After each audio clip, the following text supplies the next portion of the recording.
మౌనము ప్రణయగానము మనసుదానము తెలుసుకో నీవులు కలిసి నేనుగాలసి తోడుగా పిలిచి వలచాలే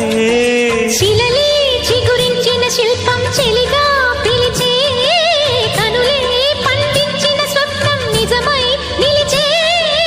నేడో మరునాడో మన మమతల చరితల మలుపు తెలుసుకోవా వసంతంలా వచ్చిపోవా ఇలా నిరీక్షించే కంటికే పాపలా